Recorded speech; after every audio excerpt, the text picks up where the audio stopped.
Up next, we have a very special guest today with us. We are honored to have at the Startups Without Borders Summit, Prince Constantijn van Oranje, Special Envoy at Techleap and co-founder of StartupFest. Constantijn, thank you very, very much for joining. We're honored to have you today. Hi, it's a pleasure being with you. Thank you so much. We have seen one of the most dramatic years in recent history. COVID has impacted and changed a lot of things. We were forced to change the way in which we work, the way in which we consume, in which we travel, and we interact with other people. I was wondering, what are the changes that you think are going to be long-lasting and are going to impact the economy and society? Well, I think there definitely will be some effect on supply chains. I think companies are looking for more resilience and robustness. So I don't say that globalization is out of the window and optimized supply chains, but I think there will be definitely people will be looking for suppliers nearby and alternative supply chains. Then I think all of that remote working, remote healthcare, remote education, I think they have now really established themselves and will not be, I think will stay with us and will develop further. Food delivery, obviously. So many of the things that we see now that have added convenience and incredible efficiency, but had difficulties to be established because there is a strong legacy system in place that didn't really allow those innovations. Those are, I think, going to stay. Right, right. You have a very important role, a fundamental role in building the startup ecosystem in the Netherlands. What do you think, or what would you advise entrepreneurs to prepare for? Well, that's difficult. I mean, I think there's nothing as unpredictable as being an entrepreneur, right. And maybe that's actually it. Is that you have to deal with unpredictable situations. So it's on the one hand be very structured and very disciplined, but on the other hand, when opportunities come by, you might have every now and then have to grab the opportunity. So it's finding the right combination of being flexible and being opportunistic, with being very focused on what you want to achieve in the medium and long run. Right, right. Now, we have seen this year not only the pandemic sweep through every aspect of our lives, but also a very impactful conversation on diversity and inclusion with Black Lives Matter movement, with everything that has been happening at a global scale. Now, Netherlands is one of the countries that has, in Europe and around the world, incredible levels of integration, a long history of immigration. Would you say that translates into the startup landscape? How do you visualize that scene? Well, I think every country has its issues. We definitely have ours, and we really need to address those. There's been probably a lack of awareness of many of the diversity and inclusiveness issues. We have to also acknowledge that Black Lives Matter has also in the Netherlands has opened the eyes of that still a lot of very sometimes implicit discrimination still happens here. And this is a discrimination between gender, which of course we've been aware of a long time, but we haven't managed to fully solve yet. And obviously with people with different backgrounds and minorities that have difficulties in the labor market, and also more difficulties to, for instance, get funding if you are an entrepreneur. So yes, our tech ecosystem is still predominantly white male, and that's something which is not tenable in the long run. I think considering that the tech sector is a fast-growing sector, it's going to be really important. It's not a vertical. I mean, it will affect all different economic sectors, from agriculture to food delivery to telecoms, you name it. So if it's untenable that sector and that this evolution would not be inclusive. So from a societal perspective, but also from a talent perspective, many talents are not used in the tech ecosystem yet, because access is supposedly still difficult. Yeah, right. Now, in this framework, in this context, how would you advise entrepreneurs to navigate the ecosystem in the Netherlands, particularly newcomer entrepreneurs?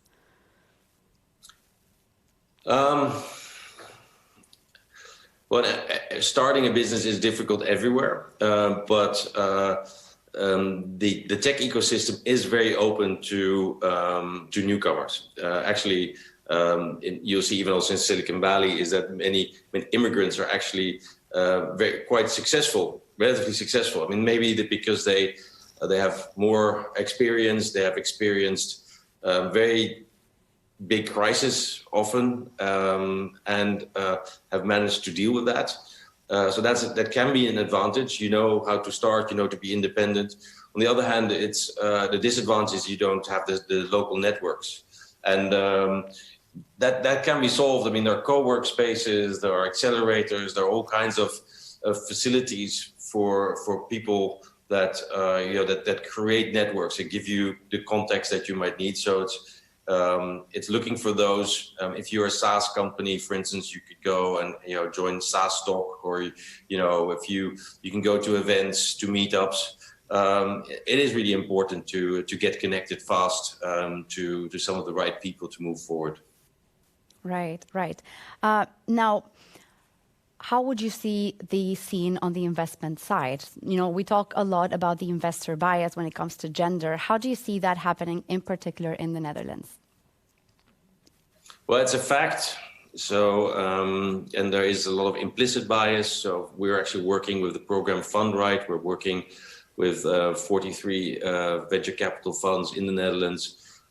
First, to address the awareness part, to acknowledge that if you don't have, for instance, female investors, then they're probably not going to invest that much in female-founded companies. So it's within the funds to make sure the funds are more accessible to women at the investment and also the partner level. Then it's about getting more diversity in the teams that they have invested in. That's a part of the the business that they can control much more than the companies that they choose to invest in, because the supply might be more the companies might be more male oriented, but then once you are an investor, you can talk to the management and say, this is the importance of diversity. These are the tools that we can support you with to create a more diverse team. And it is really about getting actively involved in supporting companies to become more diverse, because it's not always easy, and we have to acknowledge that too. It is something that you have to make a priority. You have to start hiring diverse teams and people, and you have to work your way from the top down and give the good example from the top. Right. Now, we tend to see entrepreneurship as sort of this panacea, right? And sometimes risk creating an illusion around entrepreneurship. What does it really mean to start a business, to start a startup in the Netherlands? Well, let's say I never started. I started a business. I never started a startup. I never, and I acknowledge also for myself that I'm probably not good at it. So you have to also want to do this. You don't not only just starting a business, because that's the easy part, but then it's to establish it and to grow it. And then, if you go beyond 10, 20 people, you get HR issues, it becomes complicated, and you must like to do that. And for one, not every entrepreneur needs to retain, stay in the company through all of these phases. It might be that you're better at starting. It might be better that you're growing a company, or that you're leading a more mature company. And it's really also knowing that about yourself, knowing what your strengths are, knowing what you want to do. And for instance, I know I like the bigger conceptual picture. I'm not good, and I like starting things when they're small. But the whole bit between the small and big, how you grow the company, the processes, and all these kind of things, that's nothing for me.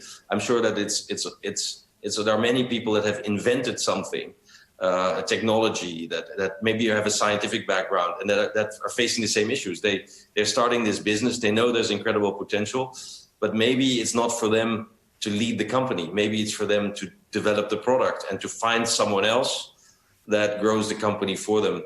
I think that's a really important point, is knowing yourself, knowing your limitations, and accepting that and stepping aside and maybe hiring people that are better than you in a certain part of the business and acknowledging that. Right. Standing at your position, you can see, sort of visualize the industries that are growing, and with the changes that we've been going through this year, where this could lead, where can it grow? What would you say are promising industries or industries that give you hope?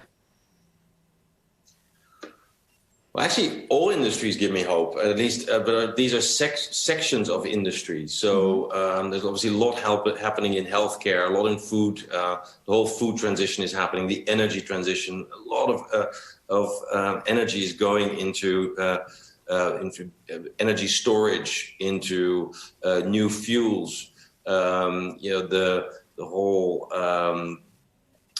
This whole energy transition is really powering the imagination of entrepreneurs and also of science to make a real difference. But that's just one part. I'm hopeful in all sectors. Even education has been there's an incredible release of innovation in education because of remote learning and what that's made possible. But also in work. I mean, the way we have this conference, for instance, and today there is in the Netherlands, or it's not even in the Netherlands because it's virtual, but there's the first fully virtual blockchain hackathon, and it has thousands of people coming together out of 60 different nations, co-creating in a totally virtual environment. It's never done before, and these things are happening now. So I'm actually quite hopeful. Right. It's interesting that you mentioned blockchain. We just earlier had a talk by Teil Rujula on blockchain and how that impacts lots of refugees and refugee entrepreneurs in particular. Do you think it will become more mainstream, the use of blockchain, the use of cryptocurrencies with this new normal? Well, I do actually, because there are different trends. You see